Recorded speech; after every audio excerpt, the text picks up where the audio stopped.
pleurait beaucoup. Pendant qu'il pleurait, un vieillard lui a dit, petit, arrête de pleurer. Voici, les lions de la tribu de Juda, alléluia, a vaincu pour ouvrir les livres et en rompre les sceaux. Pendant que les gens regardaient pour voir ces lions, la Bible dit, il vit sortir du milieu du trône un agneau qui était comme immolé, sacrifié, mort.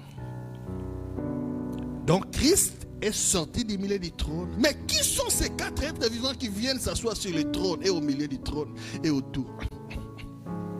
Ces 4 êtres vivants ne sont rien d'autre que 4, suivez-moi bien, identités, 4 manifestations, 4 postures, 4 facettes par lesquelles le Seigneur de l'univers, le roi des rois, alléluia, s'est manifesté lorsqu'il est venu accomplir sa mission sur la terre. Oui. Le 4 êtres vivants, ce 4 images de Jésus, je vais aller en profondeur. Il a utilisé ces 4 images lorsqu'il est venu accomplir sa mission sur la terre. Et il a triomphé dans sa mission. Nous pouvons dire à cause de ces 4 identités différentes, mais qui travaillaient ensemble, qui lui ont permis, alléluia, de gagner dans n'importe quel défi de la vie et du ministère pendant qu'il était sur la terre. Quand nous étions enfants, ou plutôt un peu jeunes, nous avions regardé un film français où il y avait un acteur principal, Louis de Funès, mais il y avait un adversaire de taille qu'on appelait Fantomasque. Vous vous souvenez de ce film? Fantomasque. Cet homme avait un visage à lui. Mais lorsqu'il voulait se manifester dans la vie de chaque jour, il avait dans sa manoir, sa maison, sa chambre, différentes masques de têtes. Qui la tête de Louis de Funès, qui la tête, je ne sais pas, d'un général, qui la tête, je ne sais pas, du mari, ainsi de suite. Et chaque fois qu'il voulait se présenter dans la société par rapport à l'une des identités, il prenait les masques correspondants, mettait sur la tête et se présentait comme cet homme-là. Et tout le monde les recevait, bien sûr avec ignorance, comme si c'était la personne. C'est un peu cette image que Christ a manifestée, alléluia, en venant sur la terre. Les lions, les veaux, la face d'un homme et l'aigle qui vole.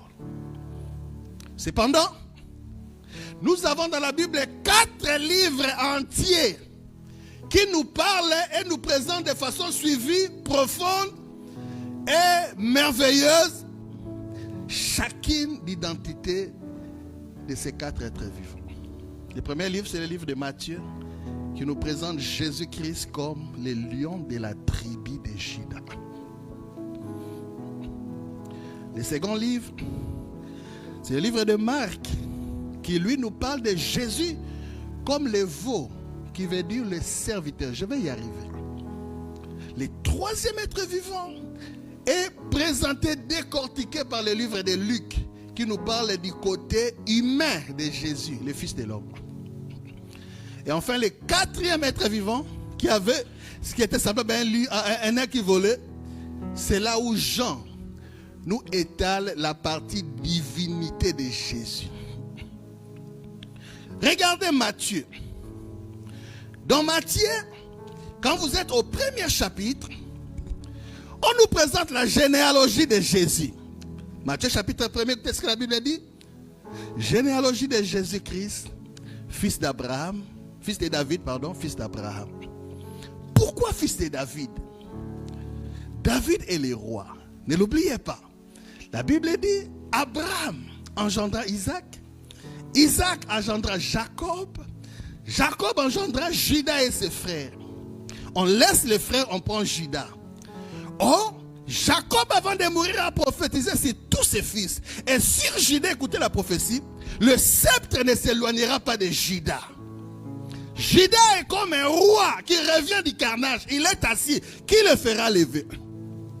Le sceptre, le bâton de commandement ne s'éloignera pas de Juda jusqu'à ce que vienne le Shiloh, devant qui tous les hommes devront obéir. Le Shiloh, c'est Christ. Jacob a même profité que Judas a pris son âne. Il l'a attaché sur l'arbre.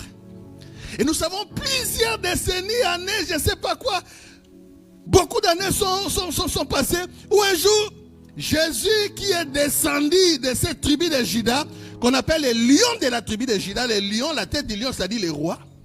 Quand il a voulu entrer en roi à Jérusalem, il a demandé à ses disciples d'aller lui chercher l'âne là que Juda avait laissé depuis longtemps. Ils sont partis prendre l'âne sur lequel il était monté. Jacob engendra de Tamar, Pérec et Zérec, ainsi de suite, jusqu'à ce que naquit un certain David.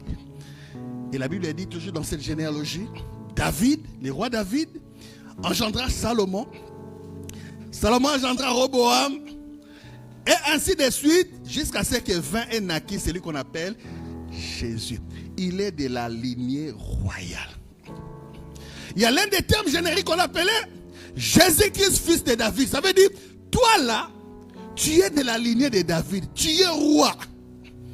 Un jour, David était dans sa maison, fête avec les gens. Sa maison somptueuse, belle maison, tout ça. À un moment, il sort. Il regarde en face, il voit l'arche de l'Éternel qui était sous une tente. Il dit, mais c'est pas possible. Comment moi je peux avoir une maison grande, somptueuse, belle, et l'arche de Dieu, Dieu manquait une maison. Il a pris la décision de bâtir pour Dieu une maison. Mais le prophète Nathan viendra pour lui dire, Dieu a écouté, c'est bien, mais il juge que tes mains sont tellement remplies de sang que tu ne devrais pas lui bâtir la maison. Mais ton fils Salomon le fera. Malgré cela, Dieu a vu l'acte de David, son cœur. Et Dieu agira en disant, c'est David à cause de son cœur, à cause de ce qu'il voulait faire pour moi. Je ne veux pas qu'il me bâtisse la maison, son fils le fera. Mais moi, je prends l'engagement, je lui bâtirai une maison éternelle. Quelle était cette maison? Il a dit, David aura toujours un successeur sur son trône. David aura toujours une lampe qui va rester sur son trône, éternellement. Mais Seigneur, s'il te plaît, comment il aura un fils éternel? Parce que les hommes naissent et meurent. Quand Dieu fait une promesse, il sait comment le faire arriver. Il s'est arrangé à ce que celui qui devait s'asseoir sur le trône de David soit en même temps un homme qui meurt, mais aussi un être qui sera ressuscité, qui sera vivant de toute éternité. C'est pourquoi même dans Apocalypse, ce dernier livre, on parle de Jésus comme le rejeton de David. Il est roi, il est Seigneur. Matthieu, pour prouver que Jésus-Christ était roi, parce que vous savez que les Juifs attendaient le Messie. Messie veut dire le roi qui est oint en hébreu, ou Christos en grec, le roi qui est oint. Et les Juifs attendaient le Messie, il attendait. Moïse avait prophétisé, il attendait. Maintenant, Matthieu nous expose encore un autre fait pour illustrer effectivement qu'il était lion, roi. C'est ce que ça veut dire. Quand il naquit, quand il était né, voilà, de mages vers de l'Orient, ils ont dit qu'ils ont vu une étoile. C'était des gens qui étudiaient les étoiles. Ils avaient la connaissance, la maîtrise des étoiles. Nous, on voit les étoiles sortir comme ça. Mais lui, eux, ils savaient que telle étoile veut dire ça, telle étoile veut donner tel message. Et ils ont vu des étoiles, mais une étoile qui était une étoile qui annonçait la naissance d'un roi. Ils ont quitté l'Orient pour aller à la recherche de ces rois qui étaient nés, en suivant l'étoile. Et l'étoile les amena aux portes de Jérusalem. Quand ils arrivèrent là, ils sont reçus par les serviteurs du roi.